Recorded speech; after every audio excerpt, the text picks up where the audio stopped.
バイストオイルにいたからって言ったってすぐに分かっちゃもらえないだろうな。ショー、人が集まる。どうする？何それ？あな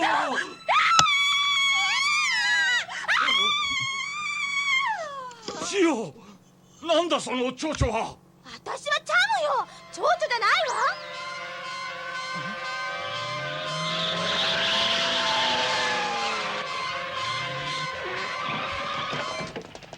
わ。なんだこりゃ。ハリボテじゃないのか？どこから落っこってきたんだよ。父さん、出て行け。 So Shozama does not have a great time back home. And it gets worse for him, but this is common. People are scared. Aliens just landed and they don't know what to do, and it often causes problems for the main characters. So let's see another example. 夢じゃないよな。あ、ねえ、ここどこ？日本？それともデジモンたちのいる世界？デジモンは他のみんなは？ねえ、答えてお願い。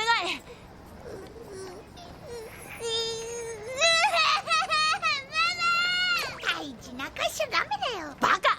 お前見て泣いてんだよ。僕怖い。ねえ、僕怖い。しゃべるな。ここにいると目立つな。ねえ、僕怖い。ねえ、怖い。ねえ。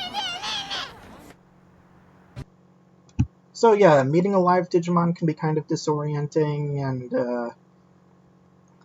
that's not even one of the scary ones. So, 1985 OVA Genmu Senki Leida. It's actually got the director of the main Pokemon anime. Before he did this, he was doing... before he did that, he was doing this, and it's short. It's a movie. But most of the things I'm covering are like 26, 52 episodes. This is short. But it goes through like all the really big plot elements. So, a girl falls in love with a boy, unable to confess. She writes a song connecting both worlds. And it's this powerful item. And, she doesn't know this. She's just trying to write a song, but winds up in a new world.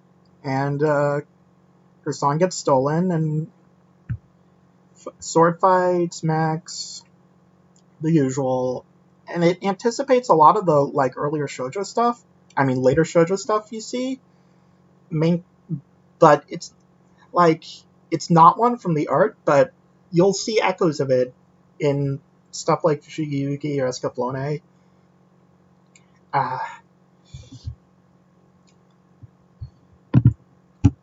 And also, because this is an 80s anime, you have mechs, and you've got a floating castle, and a world upside down. That's Tokyo in that bubble. Which, this isn't the only place you see stuff like that either. Also, the mech looks like the Tin Woodsman, or what was his name? The Tin Man? One of those Wizard of Oz characters, I forget, but that's not a coincidence. Wizard of Oz is an early Isekai. It's just not an anime, so I'm not covering it here.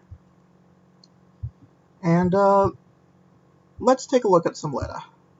奴らあの機械のことをレダのハートと言っておったじゃろ。お主のその力、女子高校生独自のものでないとすると、レダが絡んでるとしか思えんのじゃ。どういうこと？順を追って話そう。つまり私のいた世界も大昔にはこの世界につながっていて自由に行き来できたっていうわけなのね。そうじゃ。争いが絶えぬこの世界に絶望して女神レダがお主たちの世界を封印してしまったのじゃ。その世界に希望を託してな。レダ。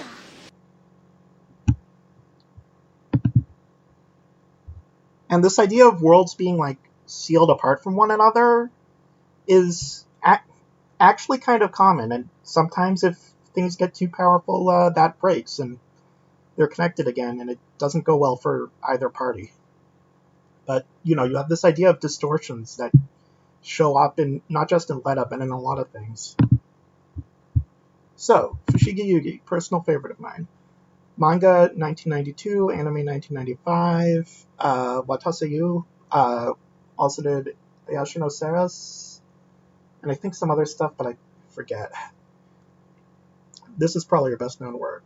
Main character is Abaka, let's face it. And her best friend's a genius. She's really worried about entrance exams, she can't get a boyfriend. A lot of, like, normal high school worries. Or, I guess junior high school worries because of the entrance exam thing in Japan, but 9th grade.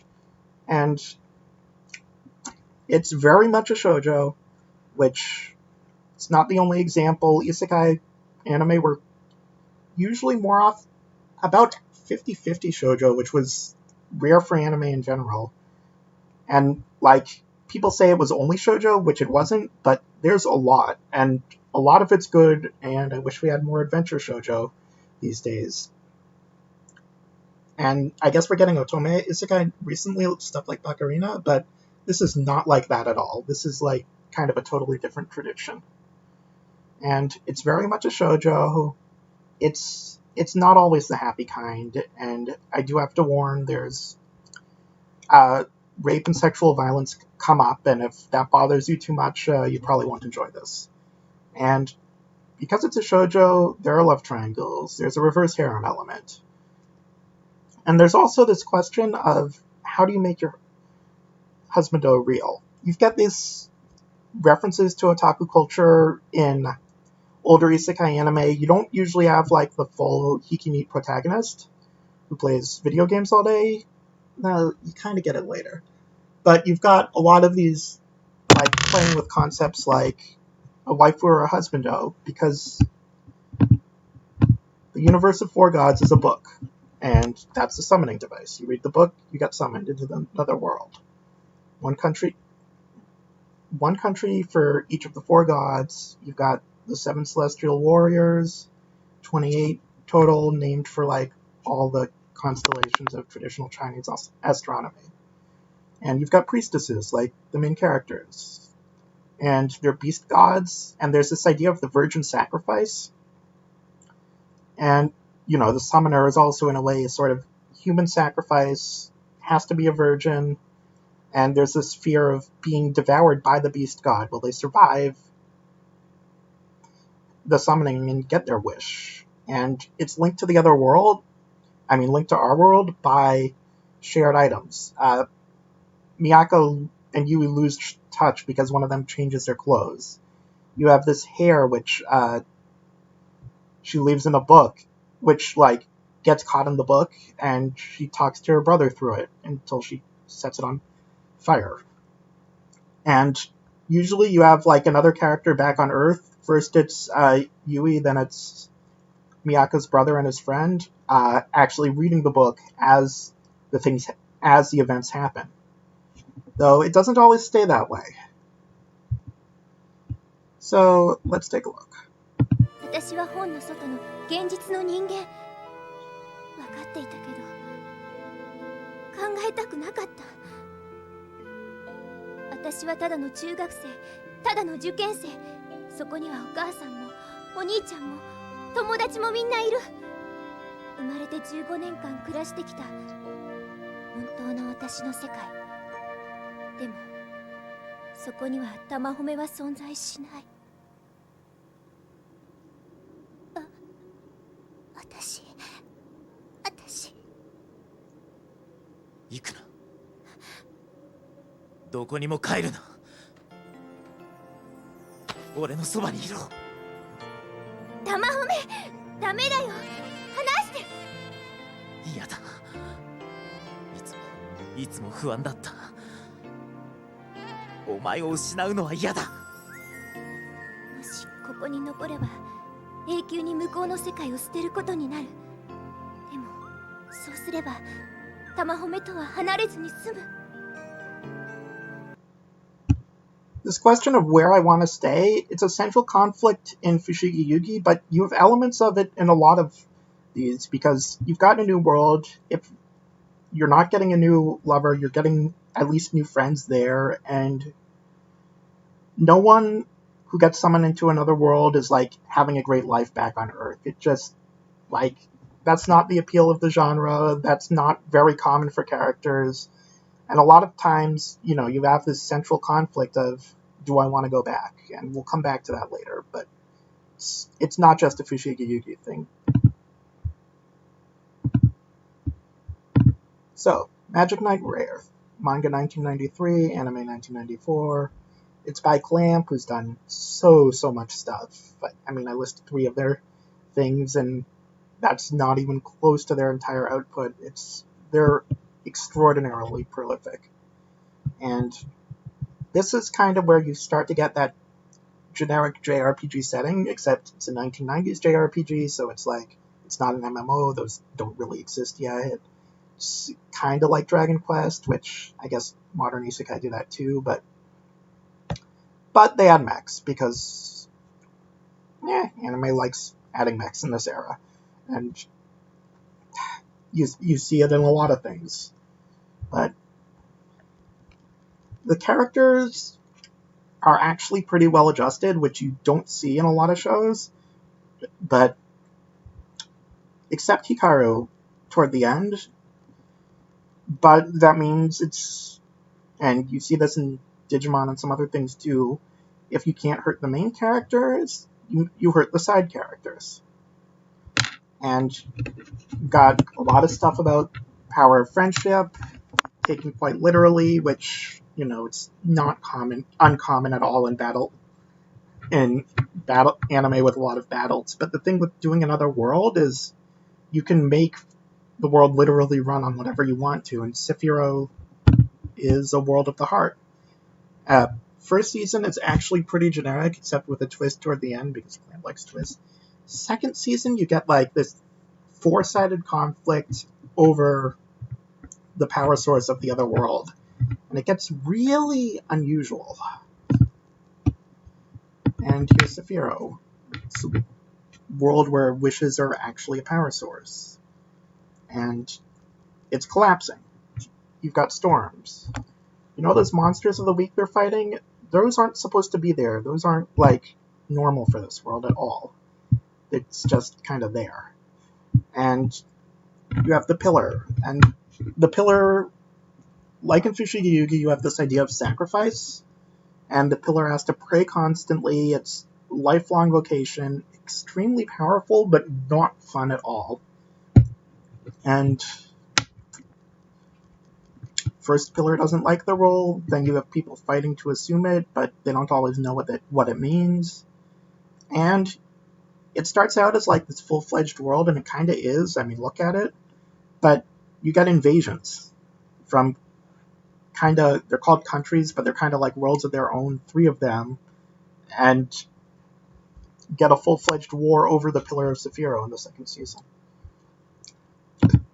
So, speaking of kind of generic settings, elves. Right now, everyone knows what an elf is. They're everywhere. Isekai anime, that wasn't always the case. But that doesn't mean they were totally absent or that your typical fantasy scenario didn't exist. So, you got these 4 on a tank. It's not a harem. It looks like it's going to be a harem, but it's not. The concept is you're taking off clothes of elves, strip searching them basically to find these spell fragments that'll let you go home. These characters actually really do want to go home, and they're kind of villains. They're not bad people, but everyone is terrified of them because, they're going around strip searching random people and coming through town on a tank. They're these, I don't want to say anti-heroes, but kind of like these mythic enemies. Boogeymen, basically. And people are terrified. And how do you keep a show interesting when you're meeting an elf every episode? And this is kind of episodic, and it does kind of struggle with this at times. But their main answers are, you can come up with variants. For instance, you can have a mandrake that's an elf, or a mermaid that's an elf. And you've got, all these characters who don't look like elves at first, but then they see the pointy ears, and pardon me while I strip you. And the other thing they do is a lot of fairy tale variants. There's a Jack and the Beanstalk, for instance. There's a big bad wolf. And it's lighthearted, it's fun, the concept sounds like an ecchi harem, and it's not nearly to the degree that I was expecting going in. And also, Junpei calls this a fantasy. Like, that is the genre consciousness of the era. I mean, it is another world, but, like, it's his catchphrase is calling it a fantasy. And let's take a look, because when you go around stripping random strangers, eventually you get put on trial.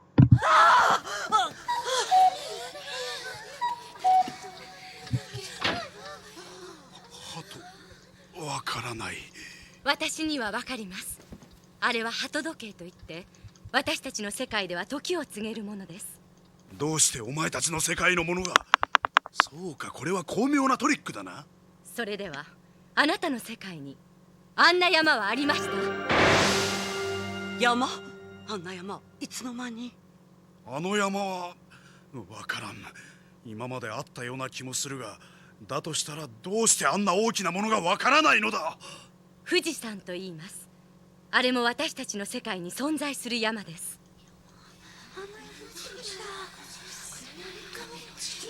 どういうことなの？私たちがこちらの世界に来たことにより2つの世界がつながってちゃんぽん化が起こったのです。私たちの世界があらゆるレベルでこちらに流れ込んでいるのです。ちゃんぽん？しかも予想以上に速いスピードでちゃんぽんは進んでいます。今ではカレーはちゃんとカレーの味がして、ガソリンの実は缶に入った燃料になっている。誰にも知られずに静かに大規模に。それではこのまま行くと2つの世界は融合して1つの世界に？さらに最悪の場合は？最悪の場合は？両方の世界が崩壊する可能性も。So this concept of the worlds being linked and merging, it's kind of, I guess, what separates Isekai from like normal sci-fi and fantasy, because that can happen.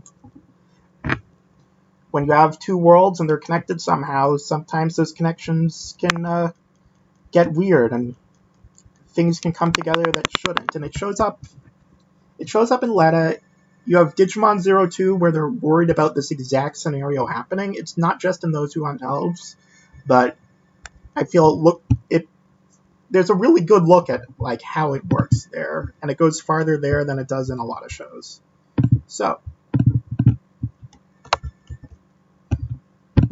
El Hazard. It's a short one. 7-episode OVA, I believe. Same director as Tenchi Muyo. And it's a whole class. Though you only really see like a few members, you're sucked in with your homework teacher. And main character cross-dresses for like most of the show because he's impersonating this princess he looks like. And his classmate gets totally megalomaniacal, can talk to the bugs, and tries to basically join the other side.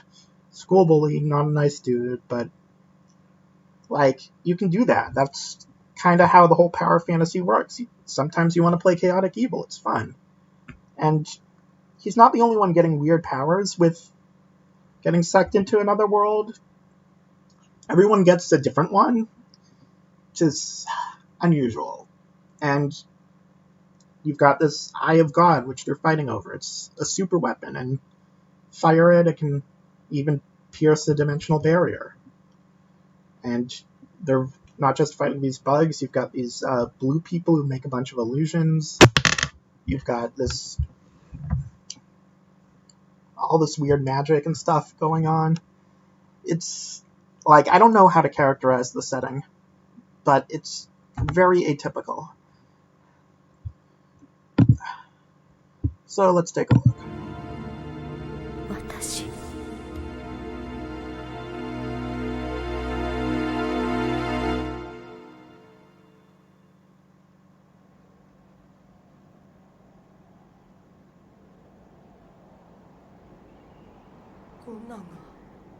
こんなんだけが君の記憶やなんて。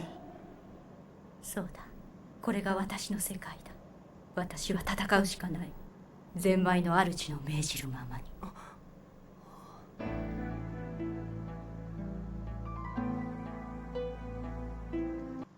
And for a lot of the show, they're just like fighting over Ifrita's staff. She's kind of a cipher, doesn't have much of a personality at first, but you know that's the battle.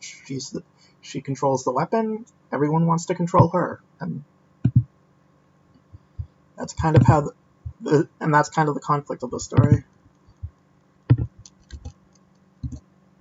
So, Escaflowne actually has the same director of as Macross, launched Maya Sakamoto's career, popular kind of idol/voice actress singer. You've got this mystic moon. I mean, that second moon is Earth. Earth is now a moon of this world called Gaia.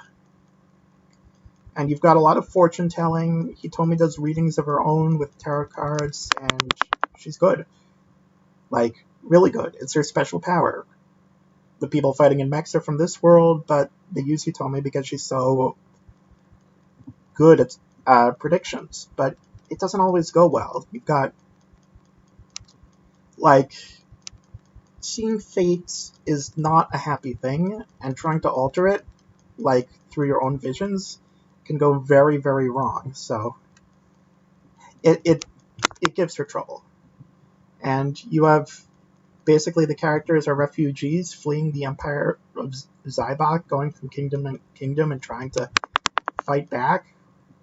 You've got mechs, you've got sword fights, and you've got love triangles, because this is a shoujo, and Hitomi can be kind of frustrating, honestly. Like, make up your mind already. Who do you like? But like, I guess that romance drama is really central to the story, so don't get too frustrated. It's fine. So let's take a look at it. And the background. 竜神人と呼ばれし民、幻の月にありし、アトランティスの都で生まれし者。幻の月。アトランティスは幻の月の民。アトランティス、その力強大にして自らを神をも超える存在たらんとし、忌まわしき機械を作る。その機械、人の思いを力に変え、全知全能を可能とする。そして自ら背に翼を生やし、己の姿をも変える。しかし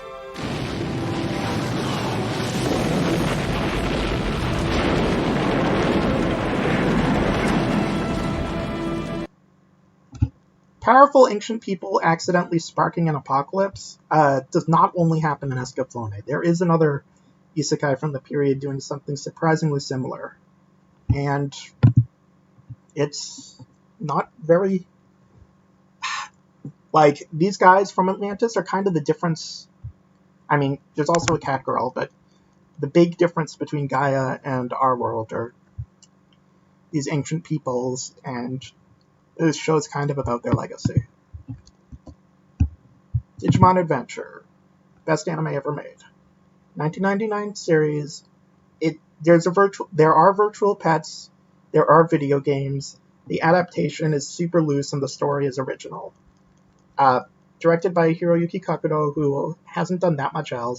But the movies were Mamoru Hosoda, Boy and the Beast, Tokikake, a lot of Mirai, a lot of really well-known anime movies. At the time, he was a nobody, but he did do the first two Digimon movies, which are not really actually that isekai, but are very linked into the plot of this. They're not like standalone things at all. And you have a lot of these little otaku culture references, like it ends on a Galaxy Express reference, and they fight outside of Comiket because they're using Tokyo Big Sight, equivalent to the Heinz Convention Center for Anime Boston, as where Vamdaman is keeping everyone hostage. So note that saw there, and that building in the background. And the other thing is, it's a very psychological show. Digimon are powered up by specific emotions associated with each character, but what happens when that character doesn't have enough courage or enough friendship or enough love? Well, their Digimon can't evolve, and it becomes this kind of agonizing thing trying to deal with all that. And there's a full-fledged Earth arc, and the parents get involved. So go home, tell your parents they're saving the world, see how they react. They're actually really helpful, and it's a really nice family show. But you've also got monsters beating each other up. Beneath these touching moments, you've got a city under siege. And you've got just a really nice story. So let's take a look at one of those family moments.